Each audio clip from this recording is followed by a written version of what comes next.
Hi, this is Ron with andrewscourse.com. You see me here in picture on this precisiontrader.com website, which I also own. This video is about discipline. Now, we're going to touch on a couple of different subjects. We're going to touch on a form of psychology known as transactional analysis, and we're going to make it really easy for you. I'm assuming that you know nothing about psychology and that down the road you really want to know less, not more. Uh, the so it's not really about a heavy duty thing about psychology, but it's enough to make it work for you. And this is about surviving and thriving in the markets, and it's about using technical analysis techniques. And what I'm going to do is I'm just going to show you how I do it, and hopefully that'll be some value to you. Okay. Okay.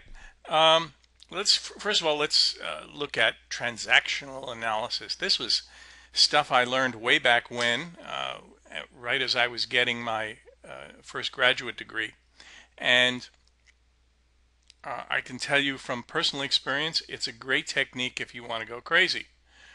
There's much better techniques out there that actually work in terms of getting results, but we're going to use this model here because it's incredibly useful for what I'm going to talk about. And by the way, the techniques that I think are better in terms of psychology stuff are known as NLP. Okay, and so this is transactional analysis, and in transactional analysis, the primary thing that you learn, first of all, is that people have three ego states. One's called the parent, and that's typically over here. That's how they draw it. One is called the adult, and one is called the child. A really good example of someone that's really locked into a parent ego state is when somebody's really ticked off. And when they're angry, they're inflexible. They can feel it in their muscles, and they know how things should be, and should or have to are common words. Good solid generalizations about the way things should work, kind of acting like a pig parent, as they would call it in transactional analysis. Now then you have another ego state called the child, and the child is about having fun and having a good time and sometimes screwing around and just whatever. And the other ego state is called the adult, and the adult ego state is a one where a person is perhaps thoughtful, reflective, perhaps analytical, figuring things out, understanding things.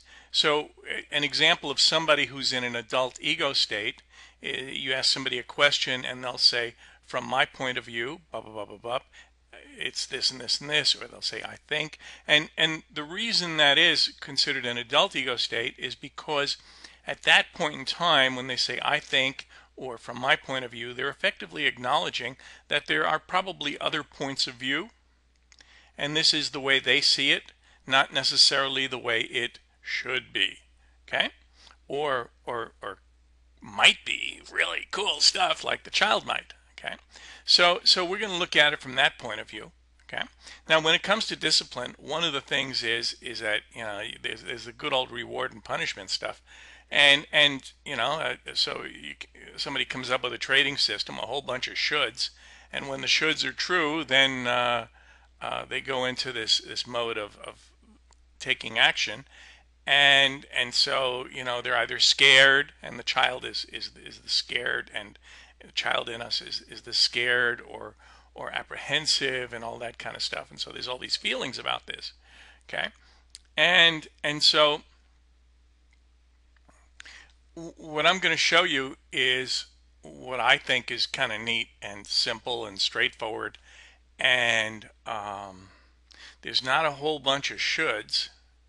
There's not a whole there's not a whole ton and a half of excitement or fear necessarily, but there's a lot of this. There's a lot of Uh, let's see what is so. Let's see what has happened.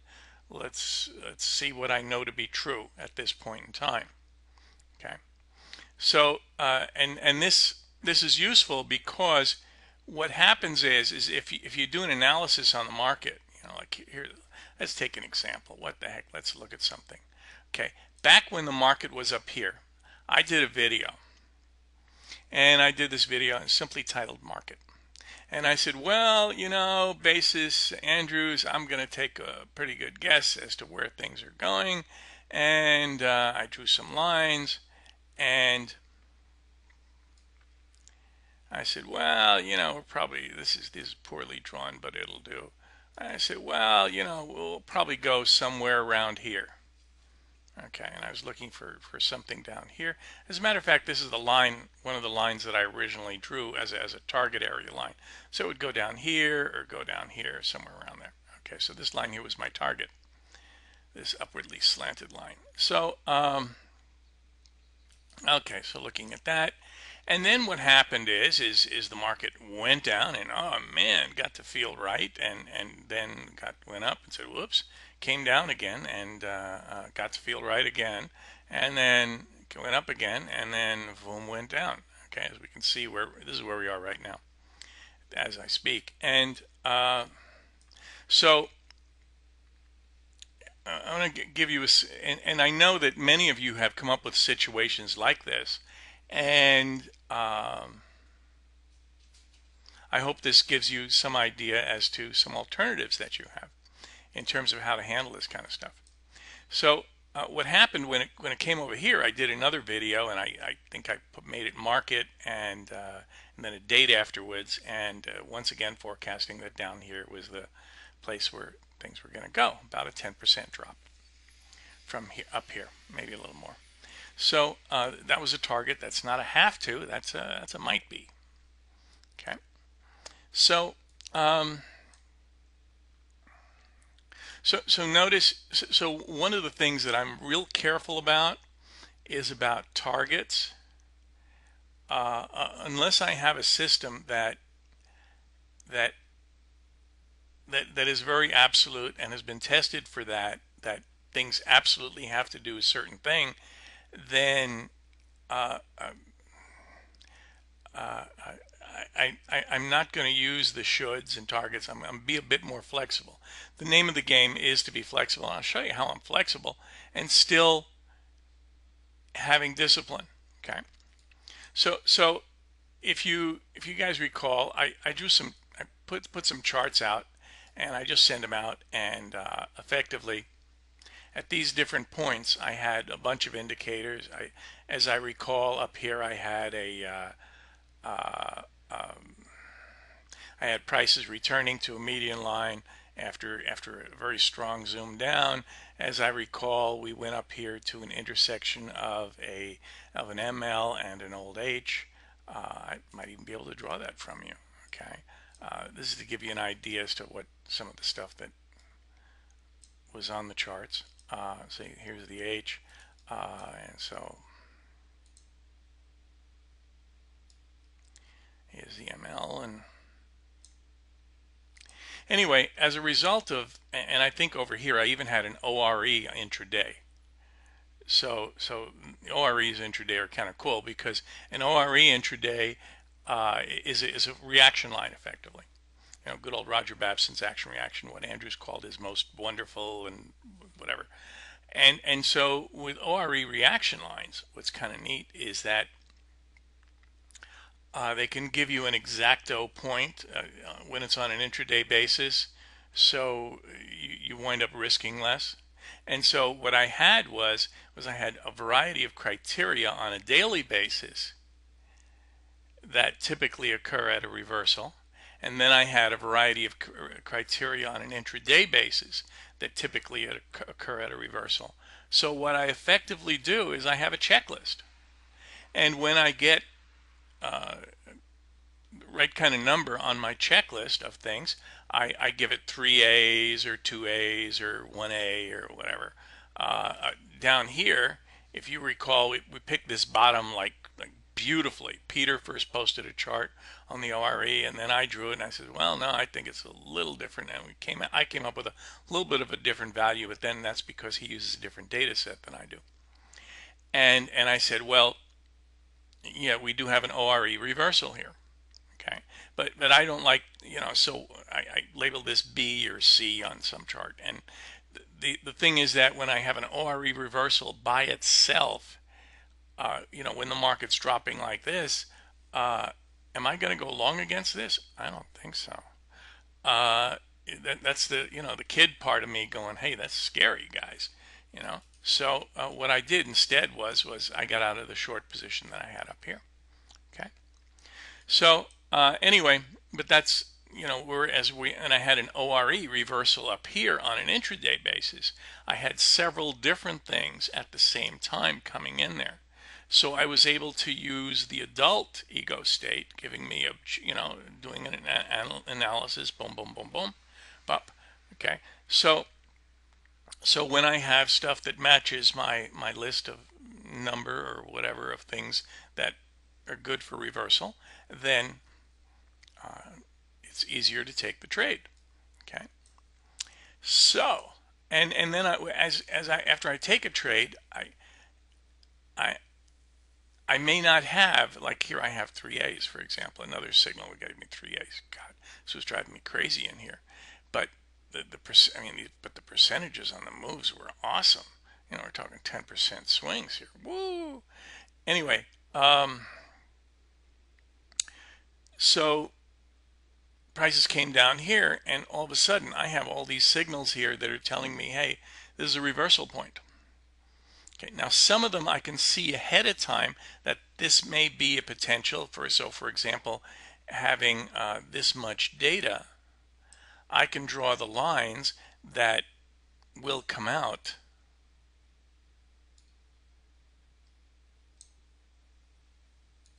before prices reverse.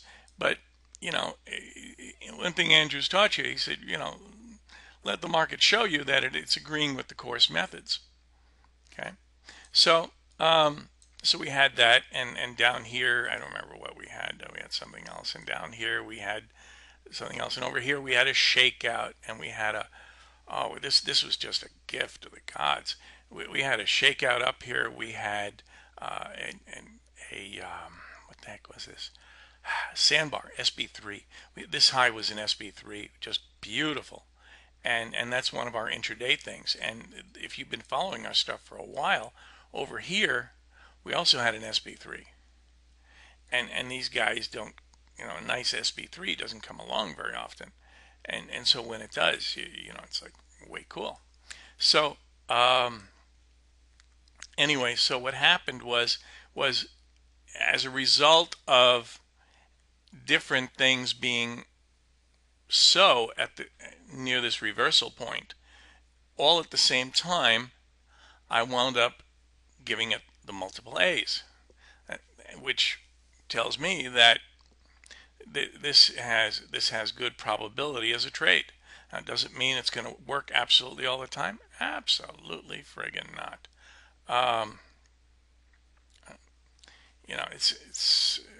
But it does deal with effectively the rule of alternation, which means that at each turn, it's not going to be the same as the previous one. It's going to be different. Okay, now Elliott had a rule of alternation that was very specific, but if you remember that the concept in using Andrews is that this correction is not going to provide you with the exact same signals as this correction here, and this down move here is not going to provide you with the same reversals down here as this one did. So that's just the way it is. So, but what's really cool about Andrew's technique is that you can utilize the course methods. I mean, just open up the darn manual, and there's some really cool stuff in there, and it'll show you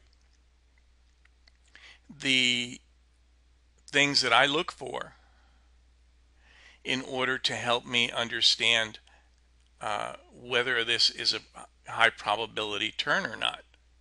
Okay, as we get to it, and what you guys have seen in real time, if you've been following me at right around this time frame here, is that I'm posting these charts very often in real time, and a wonderful one was this one here, and you know, I think I wound up buying some here and then posted this guy here, and Matthew calls me up on the phone later and stuff, and somebody could have gotten in at a much better price than I did, but that didn't negate the criteria that I had at that point in time. Okay. Now, something that I will find that I think is important, and that is that when you have intradays, when you have signals, and they're along the way in the move, so to speak, they will not necessarily be as strong as end of move ones. So, for example, let's go back in time.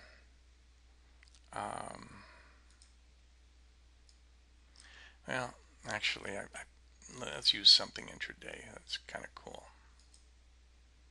Okay. Okay, I posted this somewhere. Yeah, where was that? Da, da, da, da, da, da.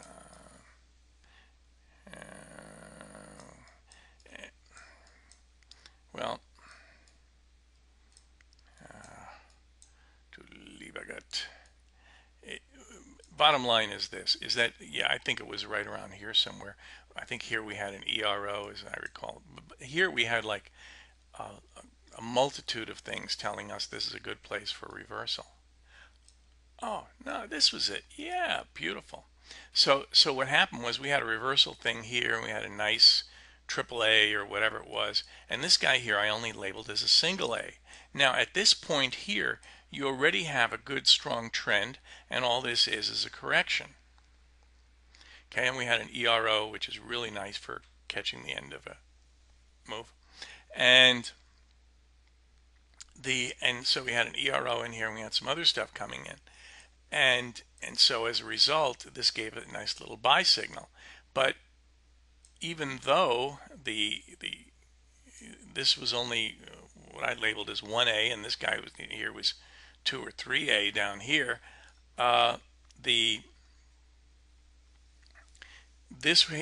since this was a continuation of this move here, effectively, so you just have this little correction here, and you had an ERO. Oh, I keep calling ERO. It's an ORE signal. And you had an ORE signal here. The probability was pretty good there was going to be a nice move here. So what I'm saying is that when you have a signal, like let's say you have you have a number of things down here telling you, hey, this is a great time to buy, and then prices go up and they come down for a correction. When you have your initial correction, especially your initial correction and even sometimes subsequent corrections, the counter move will give you signals, but they will not be as many and as obvious as this point down here. Okay, and that may be because this point here was a nice little trend down, and there had to be several things coming in here to really get it in there to reverse, to get a bunch of people in to buy. So that may be the cause of that. Anyway, so what do I do? Well, real simple. I just go and I look at a chart and draw the lines. I mean, this stuff is right out of the textbook. The textbook meaning the course manual that your course members get, and the videos, the 15 plus videos that you get to see that the public doesn't, should really enhance it. But this stuff is really out of the textbook, and what I do is I look for a good number of indicators for me to get interested in taking a position. So that's really what I do. I look for a number of things that tell me, hey, this guy's turning here. And I acknowledge that when we just do a little, when I get a nice reversal here with 3 or 4 A's or whatever, and prices come down, and let's say you just give me a single A here, that's okay, because this is simply a correction of this move here, and so I don't necessarily expect a whole bunch more. Okay,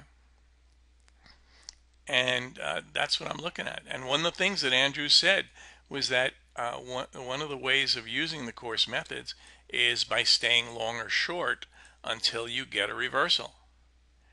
And the bad news about that is that sometimes you won't get a signal real quick. Okay, so for example,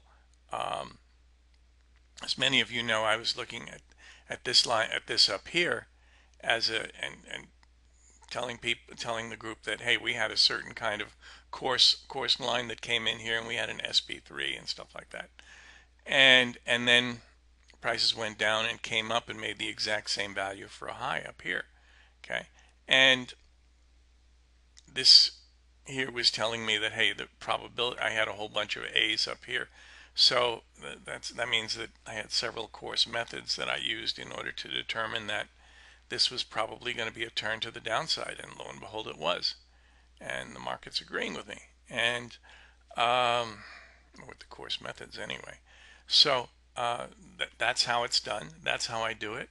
All I'm really doing is going, going down my checklist and seeing what's there, and then as I see what's there, I'm able to determine how strong that signal is. And so do understand, if I get a single A down here, after a big long move, I may not take it, or even a double A, I may not take it. But if it's a triple A, I'm definitely interested. I really want to look at that. Okay. Hope this gives you an idea of discipline made easy. And because remember that when you do this kind of stuff, you're really functioning in your adult ego state. And and you get the child out of the way, and you get the parent stuff out of the way, and it just kind of works. Okay. So I thank you for your time, and if you haven't taken the course, do suggest you do it. andrewscourse.com and is the place to go. And remember, I've got a nice manual and some videos, and there's a whole bunch of videos that'll cover the stuff we use in depth. Thank you for your time. Bye.